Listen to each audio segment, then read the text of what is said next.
హల్లెలూయా. నీ కృపాతిశయమును నిత్యము, నీ కృపాతిశయమును నిత్యము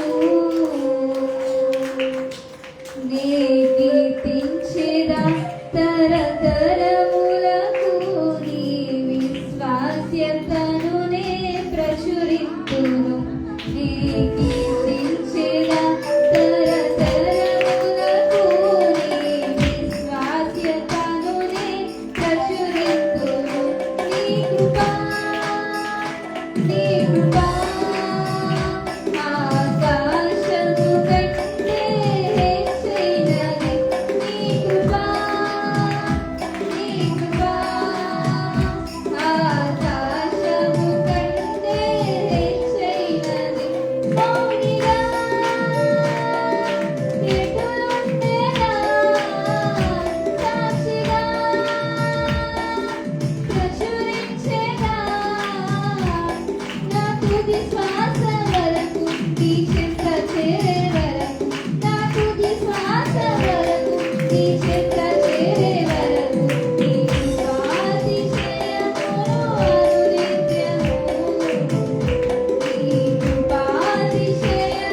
హల్లెలూయా.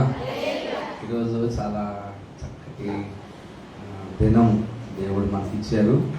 ఇలా పెద్దలుగా పిల్లలుగా మనందరం కలిసి దేవుని స్తుతించడానికి, ముఖ్యంగా ఆనందించడానికి దేవుడు మనకు ఆరోగ్యాన్ని ఇచ్చారు. ఆత్మ సంబంధమైన ఆరోగ్యము, శరీరానికి కూడా ఆరోగ్యం. వాక్యంలో ఉన్నట్లుగా ఆరోగ్యకరమైనటువంటి వాతావరణము మన హృదయాల్లో ఉండాలి. కాబట్టి ఒకసారి శరీరానికి కాదు జబ్బు చేసేది, మనస్సుకు, కాబట్టి హృదయాలకు జబ్బు వస్తూ ఉంటుంది అన్నమాట. శరీరానికి జబ్బు వచ్చినా యేసయ్య బాగు చేస్తారు, మనస్సుకు యేసయ్య బాగు చేస్తారు అన్నమాట. ఆయన శారీరక వ్యాధి, ఆత్మ సంబంధమైన వ్యాధులను కూడా ఆయన బాగు చేస్తారు. నిజంగా దేవుణ్ణిలో ఆనందించడం వేరు, లోకంలో ఆనందించడం వేరు.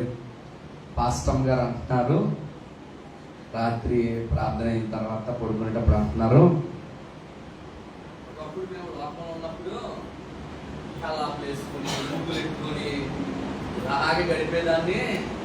కానీ దేవుడు ఎంత కృపించాడు, దేవుడి పిల్లలతో దేవుడి సన్నిధిని ఆనందించే కృపణించాడని చెప్పి పాస్టర్ గారు అంటా ఉన్నారు. నిజమే, మా ఊళ్ళో రాజమండ్రిలో కూడా అనేక పోటీల్లాగా చాలా మంది అదే పని, రేపు చెరిగిపోతుంది, మరుసటి రోజు చెరిగిపోతుంది. కానీ దేవుని కృప వాక్యంలో చెప్పబడినట్టుగాని సంవత్సరాది మొదలుకొని సంవత్సరాంతం వరకు దేవుని యొక్క కన్నులు మన మీద ఉంటాయి. ఆమేన్. తర్వాత దేవుని యొక్క దయా కిరీటాన్ని ఆయన మన మీద ధరింపజేస్తాడు అన్నమాట. ఆమేన్. ఈ రోజు నుండి రేపు చెరిగిపోయేది కాదు దేవుని కృప. చాలా మంది దానికి చాలా ప్రిపరేషన్ ఇస్తూ ఉంటారు, కానీ సంవత్సరం అంతా కూడా చాలా రకరకాలుగా ఉంటారు. కానీ దేవునిలో ఆమేన్. కొంతమంది బయట అలా తిరుగుతూ ఏవేవో తీసుకుని ఎవరి భక్తులు అయిపోతా ఉంటారు. కానీ దేవుని బిడ్డలమైనటువంటి మనకు ఏమండి, దేవుని ఆత్మను పానం చేసి దేవుని వాక్యాన్ని భుజించి, ఆమేన్. మీలో ఇంకా చాలా మందికి పిచ్చి ఉంటుంది, ఇలాగ నేను వేసేది కూడా అందరు నన్ను పెంచేసుకోవాలి, రంగులు అద్దేయాలి, వెల్కమ్ అని రాయాలండి అని అడుగుతున్నారు నన్ను. మీ ఇంటి వైపు రాసుకోమ్మా, ఇంట్లో బయటకు పోతారో,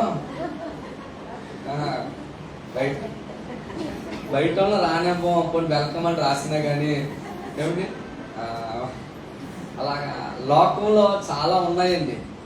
కొంతమంది కలిసి కూర్చోవడం, కేకలు వేసుకోవడం, ఇలా రకరకాల అన్నీ ఉంటాయి. అది వాళ్ళకి ఆనందం అన్నమాట. దేవుని ఎరగని వారికి ఏమండి, వాళ్ళకి ఆ రంగులు ఏమండి అదే వారికి అన్నమాట. కానీ దేవుడు ఆయనలో సంతోషించే గొప్ప కృపణిచ్చారన్నమాట. హల్లెలూయా. ఇది చెరిగిపోయేది కాదు. రాత్రి పెట్టిన ముగ్గు పొద్దునకు అసలు రోజు తిరిగిపోతుంది. కానీ దేవుని యొక్క వాగ్దానము సంవత్సరం అంతా నీ భర్తను, నీ బిడ్డలను, ఆమేన్, మనలను నిలబెడతా ఉంటారు. ఆయన వాగ్దాన పూర్ణుడు. ఆయన వాగ్దానం చేస్తే దాన్ని నెరవేర్చే వరకు ఆయన ఊరుకోడు అన్నమాట. హల్లెలూయా. మనందరం కలిసి ఒక 2 పాటలైనా పాడి ప్రభుని కనపరుచుతాం. ఈరోజు మన పని ఏంటంటే దేవుని స్తుతించడమే. కాబట్టి పాటలు మేము పాడుతూ ఉంటాం, మీరు కూడా పాడాలి. నన్ను లైన్ తప్పించాలి. అసలు నాకే పాట రావరా బాబు అనుకుంటే మీరు కొత్త స్వరాలు వద్దు, ఉన్న స్వరాలతో నాతో కలిపి పాడాలి. కాబట్టి మీ వస్త్రాలు చాలా బాగున్నాయి. అవునండి పాస్టర్ గారు, దేవుడు ఇచ్చాడని ఒక లైన్ అంటున్నారా? నేను కుళ్ళిపోవట్లేదు, బాగున్నాయి అంటున్నాను. పాప గారు నవ్వట్లేదు. పాస్టర్ గారు ఎప్పుడు వైట్ అండ్ వైట్ వేసుకుని నేను చూసి ఎంత రంగు కట్టుకొచ్చానో. సిప్పరా కూడా అందరికి అమ్మ మీ పేరు చెప్పలేదని మీరు అలిగి నా మీద స్ట్రైక్ చేయండి. మనందరం కూడా అది చెప్పలో చిరిగిపోయేది అప్పుడే ఎన్నిసార్లు చెప్పాను కప్పే కప్పే నేను కప్పే అంతే కప్పే. ఒక 2 పాటలు పాడి ప్రభుని మహిమపరుచుదాము. ఆ తర్వాత పిల్లలు వాక్యాలు కండత వాక్యాలు చెప్పాలి. రెడీగా ఉన్నారా? ఓకే. కండత వాక్యాలు వచ్చిన వాళ్ళందరూ రెడీగా ఉన్నామంటున్నారు. కండత వాక్యాలు చెప్పాలి. తర్వాత అమ్మ కూర్చుని కూర్చోబెట్టు. మాకు ఎంత కూర్చోలేదు కూర్చోబెట్టమ్మా. అలా కదా వచ్చిన వాళ్ళు కూర్చోబెడితే అప్పుడు ఇంకెవరు కూర్చు పక్కన వెనక్కి వెళ్తారు. ఎంత కూర్చోలేని ఎవరైనా సరే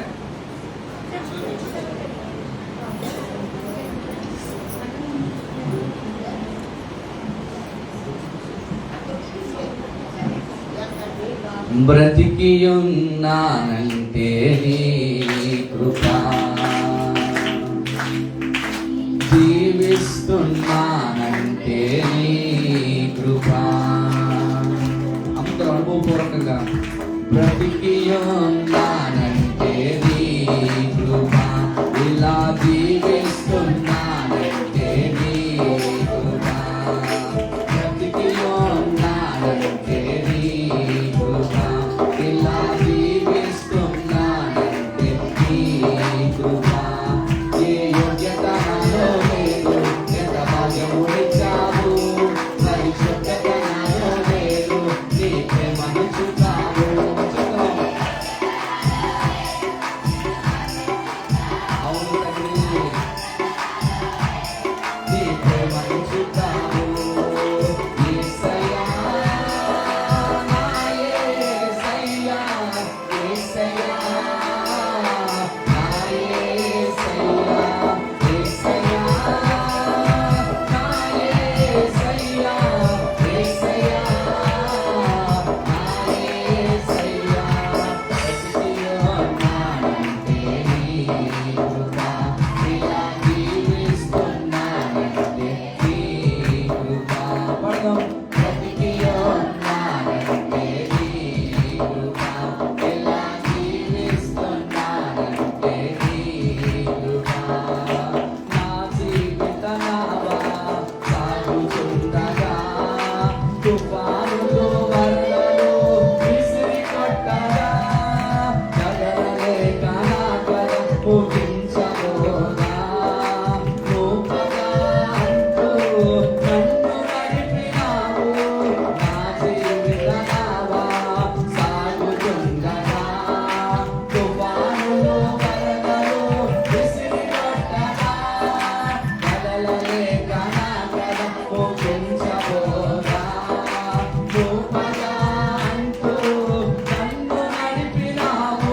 సదా నిన్నే సేవిస్తూ సాగిపోయినా, నీ పాదాల చెంతనే సాగిపోయినా, సదా నిన్ను సేవిస్తూ సాగిపోయినా, నీ పాదాల చెంతనే రాలిపోయినా. బ్రతికి ఉన్నానంటే నీ కృపా, ఇలా ఉన్నానంటే నీ కృపా. బ్రతికి ఉన్నానంటే నీ కృపా, ఇలా జీవిస్తున్నానంటే నీ కృపా. నా జీవితమంతా ప్రయాసలు పరగా, శోధన సంద్రములో మునిగిపోగా, నా ఆశల తీరం అడుగంటిపోగా, ఆప్యాయత చూపి ఆదరించినావు. నీ కృపతోనే నా బ్రతుకు ధన్యమైనది, నీ కృప లేనిదేనో బ్రతుకలేనయ్యా. నీ కృపతోనే నా బ్రతుకు ధన్యమైనది, నీ కృప లేనిదేనో బ్రతుకలేనయ్యా. బ్రతికి ఉన్నానంటే నీ కృపా, ఇలా జీవిస్తున్నానంటే నీ కృపా.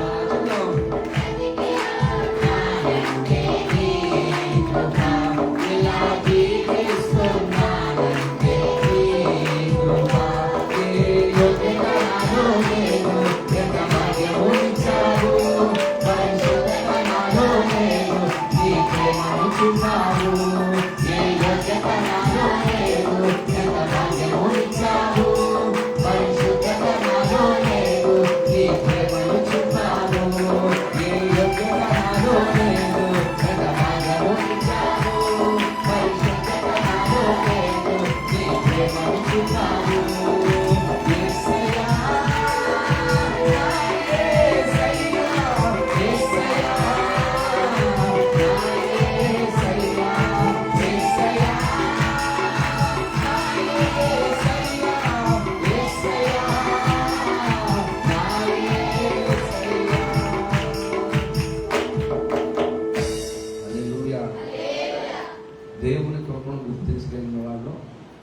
కృపగల దేవుడవు, నీ కృపలో కాపాడు. ప్రైజ్. కృపగల దేవుడవు, నీ కృపలో కాపాడావు. దయగల దేవుడవు, నీ దయ నాపై చూపావు. అవునంటారా కదంటారా? మన దేవుడు ఎవరు? కృపగల దేవుడు. ఆయన కృప చూపిస్తాడు. ఆయన దయగల దేవుడు. ఆయన దయ చూపిస్తాడు. ఆమేన్. ఆ కృపను మనము జ్ఞాపకం చేసుకోవాలి. కృప అంటే యేసయ్యే కృప. ఆమేన్, ఆమేన్. కృపగల దేవుడవు, నీ కృపలో కాపాడావు. దయగల దేవుడవు, కృపగల దేవుడవు, నీ కృప నాపై చూపావు. దయగల దేవుడవు, నీ దయ నాపై చూపావు. గడిచిన కాలమంతా నీకిచ్చిన బహుమానమే నేనున్నా ఈ క్షణం. కేవలం నీ కృపే యేసు, నా వెంటే ఉన్నావు యేసు, నాకు తోడై ఉన్నావు యేసు, నా వెంటే ఉన్నావు యేసు, నాకు తోడై ఉన్నావు. కృపగల దేవుడవు,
నేనున్నా ఈ క్షణము కేవలం నీ కృపే, నీ కృపే, నీ కృపే. యేసు నా వెంటే ఉన్నావు, యేసు నాకు తోడై ఉన్నావు, యేసు నా వెంటే ఉన్నావు, యేసు నాకు తోడై ఉన్నావు, యేసు నా వెంటే ఉన్నావు, యేసు నాకు తోడై ఉన్నావు, యేసు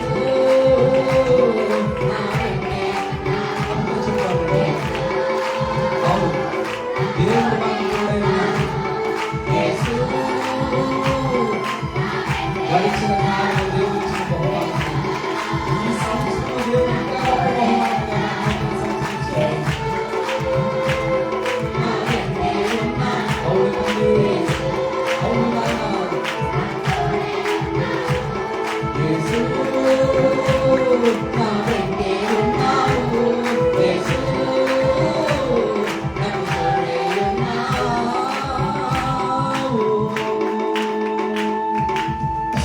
హల్లెలూయా. దేవుడు చేసిన కార్యాలకి మనం ఆయన స్తుతిస్తే సంతోషపడతాడు. ఆమేన్.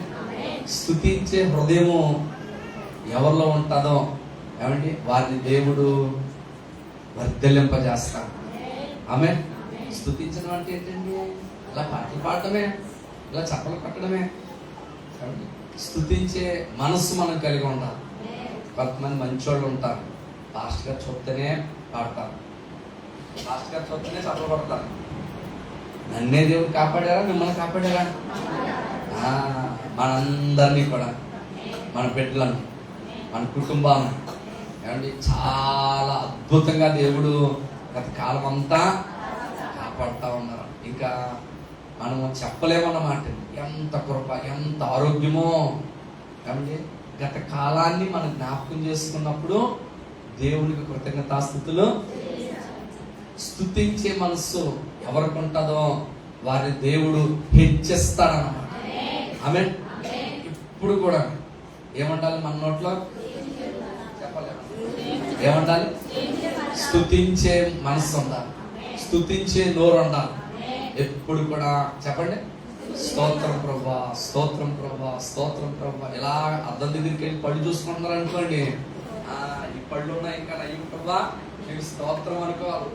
ఏమండి మనల్ని మనం చూసుకున్నప్పుడు, ఏమండి మన బిడ్డలను చూసినప్పుడు, మన పరిస్థితులు మనం జ్ఞాపకం చేసుకున్నప్పుడు రెండు చేతులు జోడించి ప్రభా మీ కృపే నాయనా అని హృదయపూర్వకంగా దేవుని కార్యాన్ని జ్ఞాపకం చేసుకున్నప్పుడు దేవుడు సంతోషించి ఇంకా మరిన్ని గొప్ప కార్యాలని ఆయన చేయాలనుకుంటారు. ఎవ్వరూ దీపమును వెలిగించి కొంచెం క్రింద కానీ మంచం కింద కానీ పెట్టరు, దాన్ని వెలిగించుటకై దీపస్తంభం మీద పెడతారు. ఆమేన్. మనం కూడా దేవుని కార్యాలను ఏం చేయకూడదండి? దాచకూడదు. అండ్ మన వారిని జ్ఞాపకం చేసుకున్నాం ఆయన అద్భుత కార్యాలను, ఆయన బలమును, ఆయన ఆశ్చర్య కార్యములను నేను దాచను. ఆమేన్. మనం చెప్పాలన్నమాట, దేవుని కార్యాలను చెప్పాలి. మన గురించి కాదు చెప్పుకోవడం, నేను ఎంత గొప్పదానో తెలుసా అని దేవుని గొప్పతనాన్ని చెప్పాలన్నమాట. దేవుని స్తుతించిన వారిని ఏమంటే దేవుడు సింహాసనాలు ఎక్కించాడు. అవునా కదా? దావీదుని దేవుడు ఎక్కడి నుండి తీసుకొచ్చాడండి? చెప్పండి. గొర్రెలు కాసుకునే ఒక దీన స్థితి కలిగిన దావీదు. ఆమేన్. దేవుడు అతన్ని రాజుగా చేశాడు, చక్రవర్తిగా చేశాడు. ఇది ఊరికినే చెప్పే మాటలు కాదండి. స్తుతించి చూడండి, మీ పరిస్థితి మారిపోతా ఉంటుంది. ఆమేన్. సొలుక్కోవద్దు. ఏ పరిస్థితిని బట్టి కూడా కొత్త సంవత్సరంలో మన నోట చెప్పండి. మీరందరూ ప్రార్థన వెళ్ళేటప్పుడు బాబు ఎంతసేపు ఉంచారు పాస్టర్ గారు దేవుడు అంటాడు, ఎంతసేపా పేతనా అంతసేపు చేస్తున్నావా? అయ్యి బాబోయ్ దేవుడు వింటాడు. మనం మెట్లు దిగి వెళ్తున్నప్పుడు, ఇంటి దగ్గరికి ఇంటి నుంచి వెళ్తున్నప్పుడు పక్కన చెవులోని ఎంత బాగా జరిగింది అని అంటే దేవుడు సంతోషిస్తాడు. ఏ బాబోయ్ కాళ్ళు లాగేసిందో పక్కన, ఈ కాళ్ళు లాగేస్తుంది సార్. దేవుని స్తుతించు. ఆమేన్. దేవుని స్తుతించినప్పుడు దేవుని బిడ్డలారా మన దేన పరిస్థితిని దేవుడు మార్చబోతా ఉన్నాడు. ఆమేన్. మందిరంలో మాత్రమే స్తుతి ఉండడం కాదు, చెప్పండి, ఎక్కడున్నా అలవాటు పడిపోవాలి మనం. ఈ సంవత్సరము మన నోట్లో ఒక ఆయుధం ఉంది. ఏంటి ఆయుధం? స్తుతించే ఆయుధం. అంతే, ఆమేన్ చెప్పడమే, అదే స్తుతి. అయితే స్తుతించినప్పుడు దేవుడు బంధకాల నుండి విడిపించబోతాము. విడిపించారా లేదా? సంఖ్యలు, ఇనప సంఖ్యలు, చెరసాల ఆ యొక్క ఇనప తలుపులు, కాబట్టి భూమిని దేవుడు కంపెంపజేశాడు. నువ్వు స్తుతించి చూడు, ఈ సంవత్సరం దేవుడు నీ బంధకాలన్నీ, అవి ఆర్థికమైన బంధకాల, అనారోగ్యముతో ఉన్న బంధకాల, బిడ్డల మీద పనిచేసే అపవాది బంధకాల, ఏ బంధకాలైనా సరే నువ్వు నోరు తెరిచి స్తోత్రం చెప్తా ఉండాలి. స్తోత్రం ప్రభువా, స్తోత్రం ప్రభువా, స్తోత్రం ప్రభువా చెప్పండి. స్తోత్రం నాయన, స్తోత్రం నాయన, స్తోత్రం నాయన. దేవుడు డోర్స్ ఓపెన్ చేయబోతా, ఆయన ద్వారాలు తెరవబోతా ఉన్నా. మన పనిటి స్తుతించడమే. దేవుడు మార్గాలు తెరుస్తాడు. ఆమేన్. స్తుతించినప్పుడు నీ ముందు నీకు అడ్డుగా నిలబడినటువంటి ఎలాంటి ప్రాకారాన్నైనా సరే దేవుడు కూలగొట్టబోతున్నాడు. హల్లెలూయా. మనం ఏమి చేయొద్దండి. దేవుడు చేసిన కార్యాలను బట్టి, దేవుడు చేయబోతున్న కార్యాలను బట్టి ఎప్పుడు కూడా నీ స్తుతి కలిగిన మనస్సు మనలో ఉండాలి. దావీదుకి ఆ మనస్సు ఉంది గనక దేవుడు తన స్థానంలో దీవించాడు. ఆమేన్. అందుకని దావీదు 103వ కీర్తనలో ఒక చక్కటి మాట అంటా ఉన్నాడు తన ప్రాణముతో. 103వ కీర్తన మొదటి వచనంలోని, నా ప్రాణమా, ఏమండి, యెహోవాను సన్నుతించు, నా అంతరంగమునున్న సమస్తమా ఆయన పరిశుద్ధ నామమును సన్నుతించుము.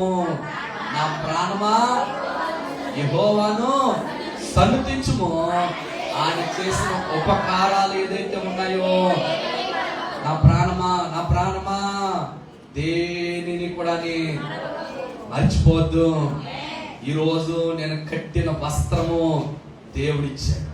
ఒకసారి మీకు జ్ఞాపకం చేస్తే మీకు గుర్తుందో లేదో, ఏమండి, దావీదు యొక్క స్థితి, ఒకప్పుడు గొర్రెలు కాసేవాడు, కానీ స్తుతించిన దావీదుని ఇశ్రాయేలు ప్రజల మీద కాపరిగా దేవుడు పెట్టాడు. హల్లెలూయా. ఏమండి, ఏదో మామూలు బట్టలు వేసుకునేవాడు దావీదు. అందుకని మరి గొర్రెలు కాసుకునేవాడు ఇస్త్రీ బట్టలు వేసుకుంటారా? కాదు కదా, మామూలు బట్టలు వేసుకున్నాడు. కానీ స్తుతించిన దావీదుకి దేవుడు రాజ వస్త్రాలు ఇచ్చాడు. హల్లెలూయా. దావీదు గొర్రెలు కాసుకునేటప్పుడు దేవుడు స్తుతించాడు. అప్పుడు మామూలుగా ఒక కర్ర ఉండేది, అవునా కదా? కొంతమంది మేకలు, గొర్రెలు, గేదెలు కాసుకోలేరా, కర్ర ఉంటది కదా. కానీ దేవుణ్ణి స్తుతించాం. యేసయ్యా మీకు స్తోత్రం, యేసయ్యా నువ్వు నాకు ఇమేలు చేస్తున్నావు, యేసయ్యా నువ్వు నన్ను దీవిస్తున్నావు అని తను ఒంటరిగా ఉన్నప్పుడు దేవుడు స్తుతించిన దావీదుకి దేవుడు రాజదండం ఇచ్చాడు. హల్లెలూయా. స్తుతిస్తే ఇంకా లోతుగా వెళ్తే చల్దా నుంచి తీసి పడిపోతుంది. పాస్పోయిన పర్లేదు కడుపు నిండాలంటే నీళ్ళు వేసుకొని మూట కట్టేసుకొని ఆవకాయ పద్ద వేసుకొని తినేసి. ఆమేన్.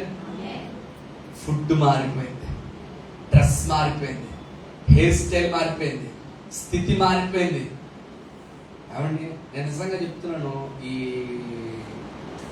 31వ తారీఖున నాకు దేవుడు ఇచ్చిన తలం మీ అందరితో చెప్తున్నాను, గుర్తుపెట్టుకోండి. దేవునిలోనికి రానంత కాలము, సంఘములో అడుగు పెట్టనంత కాలము మనకి ఏ ఘనత లేదు. మీరు నమ్మినా నమ్మకపోయినా, ఒప్పుకున్నా ఒప్పుకోకపోయినా, ఎప్పుడైతే మనము దేవుడి దగ్గరికి వస్తా ఉన్నామో అప్పుడు మన పేరుకి మనకు ఒక ఘనత ఉంది. ఈ లోకంలో ఉందండి. ఆమేన్. మీ పేర్లు మీరు పెట్టుకొని ఒకసారి మిమ్మల్ని మీరు పిలుచుకోండి. ఆ గౌరవంతో లోకం మనల్ని పిలుస్తా ఉంది. ఆమేన్. నేను ఏదైనా ఒక పేరు చెప్పాను అనుకోండి, మీరు ఆ పేరు పట్టుకుని ఏర్పడతారు. అందుకే నేను ఏం పేరు చెప్పట్లేదు. మీ పేరుకి ఒక ఘనత ఉంది, మీకు ఒక ఘనత ఉంది. ఆమేన్. లోకంలో ఎంత ధనమున్నా, ఎంత పదవున్నా, ఏమన్నా ఎవరు పట్టించుకోరండి. కానీ దేవుడి మందిరంలో ఉన్న వాళ్ళందరికీ చాలా రెస్పెక్ట్ ఉంటుంది అన్నమాట. చాలా హానరబుల్ వాళ్ళు, అంటే ఘనత కలిగిన వారు మనుషుల దగ్గర, దేవుడి దగ్గర. మీరు గమనించారా లేదుగా, లోకంలో ఉన్న వాళ్ళని ఎవ్వరు కూడా పట్టించుకోరండి. ఈరోజు మీకు నాకు మనకంటూ ఒక చిరునామా ఉందంటే, మనకంటూ ఒక రికగ్నైజింగ్ ఉంది అని అంటే యేసయ్య మనలో ఉన్నాడు కనుక. ఉదాహరణ ఒక మాట చెప్పనా, ఈరోజు భోగమ్మ గారు అంటున్నామంటే, ఆవిడ జ్వరం అంటున్నామని పిలిచానే, భోగమ్మ గారు అంటున్నామంటే ముందు భోగమ్మ గారిని ఎవరు పట్టించుకున్నారు? అవునా కదా? దేవుడి మందిరానికి వస్తే, దేవుడు మనలోకి వస్తే, ఆమేన్. ఎన్నిక లేని వారిని కూడా చెప్పండి, దేవుడు ఎన్నికైన వారుగా చేస్తాడు. హల్లెలూయా. ఎప్పుడది? ఈ మాట వినండి. దేవుడి సన్నిధికి మనం వచ్చినప్పుడు, దేవుని సన్నిధికి మనం వచ్చినప్పుడు. రెండోది, ఎప్పుడు మనకు ఘనత కలుగుతుంది అని అంటే దేవుని సన్నిధికి వచ్చినప్పుడు మాత్రమే కాదు, మనలోనికి దేవుని సన్నిధి రావాలి. ఆమేన్. మనమే దేవుని సన్నిధిగా మార్చబడాలి. హల్లెలూయా. మనం అందరము దేవుని ఆలయముగా మార్చబడితే, ఒకప్పుడు ఈ ఆలయము రకరకాల వాటికి నిలయం. ఏమండి, బైబిల్ గ్రంథంలో మగ్దలేని మరియా ఉంది. ఆమెను 7 దెయ్యాలు పట్టుకున్నాయి. ఏమండి, యేసు ప్రభువు వారు ఆమెను పూర్తిగా విడిపించారు. ఆమెకు ఏమంటే విడుదల ఇచ్చిన తర్వాత ఆమె యేసుకు ఒక పరిచారకురాలుగా మారిపోయింది. కాబట్టి ఆవిడికి ఒకప్పుడు దయ్యాలు పట్టింది, ఆవిడ ఫలానావిడి అని చెప్పి ఆవిడ పేరు తలుచుకోవడానికి కూడా అసహ్యపడేవారు. కానీ యేసయ్య దగ్గరికి వచ్చిన తర్వాత, ఏమండి, యేసు ప్రభువు వారు మొదటి పునరుద్ధానుడైన తర్వాత మొట్టమొదటి ప్రత్యక్షత ఎవరికంటే మగ్దలేని మరియకి. కాబట్టి విలువ లేని వాళ్లకు, ఎన్నిక లేని వాళ్లకు, ఏమంటే అసలు ఇంట్లో వాళ్ళు కూడా పట్టించుకో తెలుసా, కొన్నిసార్లు రక్త సంబంధాలు కూడా పట్టించుకో తెలుసా. కానీ నువ్వు ఎప్పుడైతే దేవుడి మందిరంలో అడుగు పెడతావో, ఆమె వాక్యము నెరవేరుతుందండి. ఆమె అమ్మా సర్కస్ చెప్తున్నారు, వాక్యము నెరవేరుతుంది. అవునా కదా? చెప్పాలి ఏమన్నా?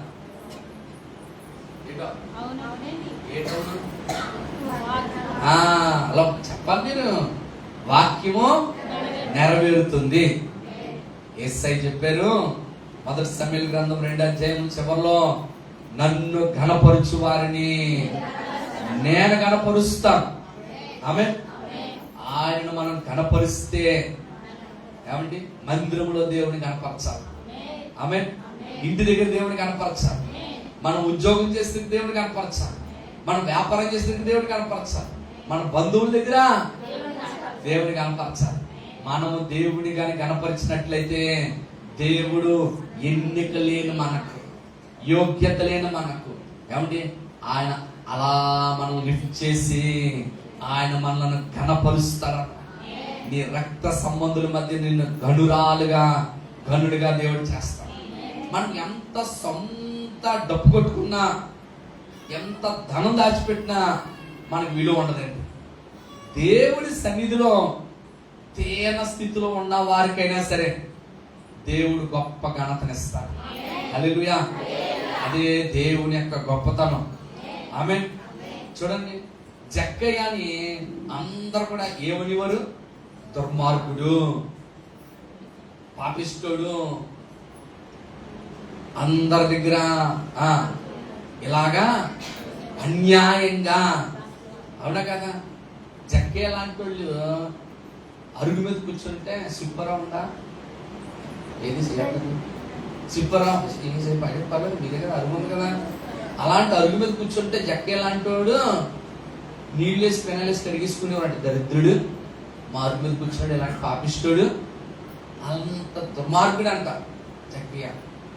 అతను అన్యాయంగా డబ్బులు ఇవ్వలేదనుకోండి, ఆస్తిలు కట్టలేదనుకోండి, సైనికుల చేత జైలు వేసేవాడు అనమాట, కొట్టించేవాడు. అలాంటి వ్యక్తి దుర్మార్గుడు. కానీ యేసయ్య దగ్గరికి వస్తే ఎవరి కథ అయినా మారిపోతుంది కదండి.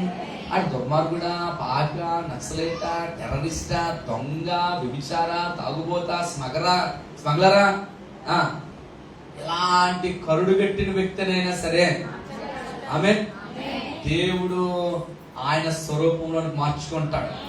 మీకు నమ్మకం లేకపోతే మీరు ఇంటికి వెళ్ళి మీ అర్థంలో మీరు చూసుకొని నేను మారానంటే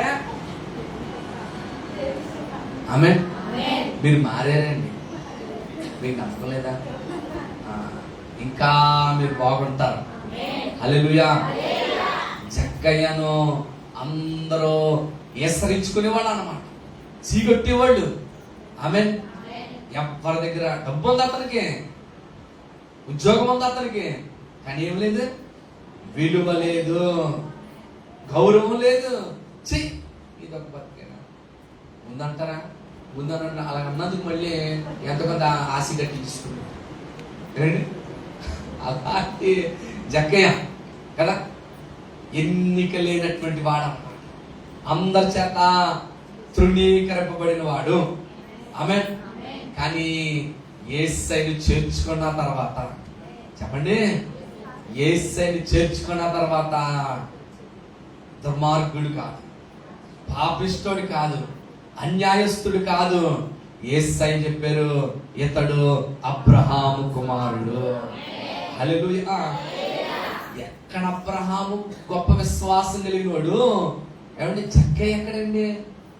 మనం కూడా ప్రభువులో ఉంటే ఏమంటే గొప్ప గొప్ప వారితో మనలను దేవుడు సమానంగా చేయబోతా ఉన్నాడు. అబ్రహాము కుమారుడు. ఆమేన్.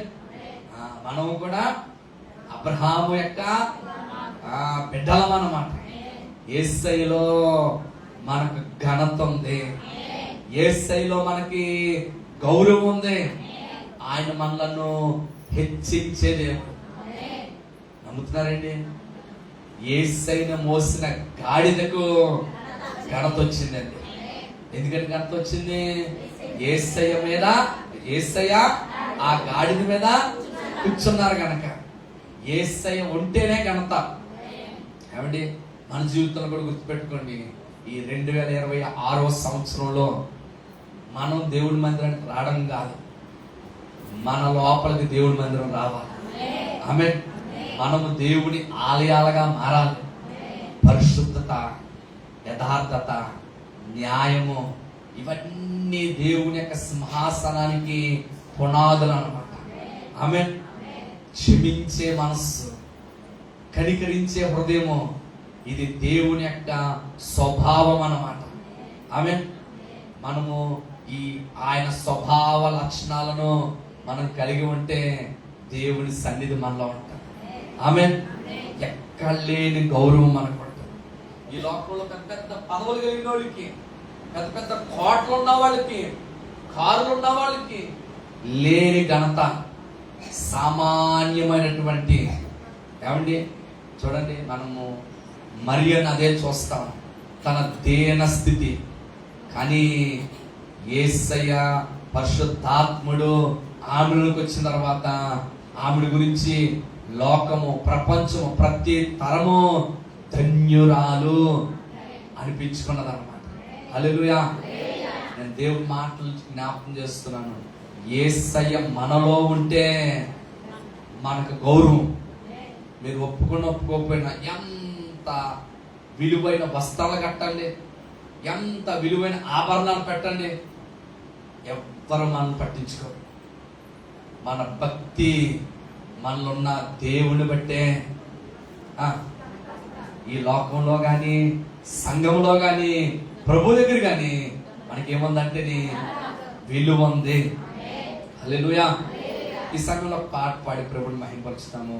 అందరూ దయచేసి లేచి నిలబడదాం.